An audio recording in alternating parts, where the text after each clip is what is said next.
Gentleman from Kentucky is recognized for 3 minutes. Mr. Speaker, James Madison warned us that in no part of the Constitution is more wisdom to be found than in the clause which confides the question of war and peace to the legislature and not the executive. Madison called it the crown jewel of Congress. The framers understood a simple truth. To the extent that war-making power devolves to one person, liberty dissolves. If the president believes military action against Venezuela is justified and needed, he should make the case and Congress should vote before American lives and treasure are spent on regime change in South America. Let's be honest about likely outcomes. Do we truly believe that Nicolas Maduro will be replaced by a modern-day George Washington? How did that work out in Cuba, Libya, Iraq, or Syria?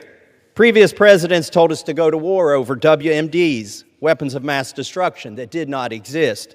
Now it's the same playbook, except we're told that drugs are the WMDs. If it were about drugs, we'd bomb Mexico or China or Colombia, and the president would not have pardoned Juan Orlando Hernandez.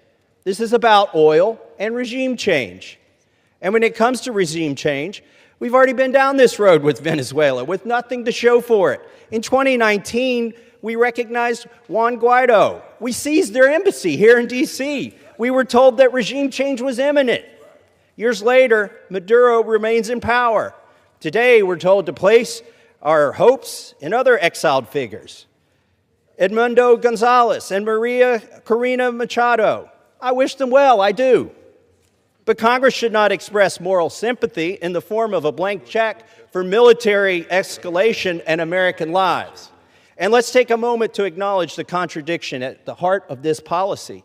This administration tells us that the Maduro regime is made up of narco-terrorists, and by escalating toward war, we would predictably create countless refugees. At the same time, this administration has moved to end temporary protected status for hundreds of thousands of Venezuelans and deports them back to the very regime it condemns. So which is it?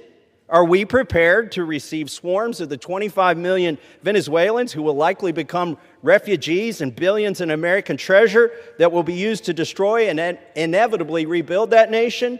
Do we want a miniature Afghanistan in the Western Hemisphere? If that cost is acceptable to this Congress, then we should vote on it as a voice of the people and in accordance with our Constitution.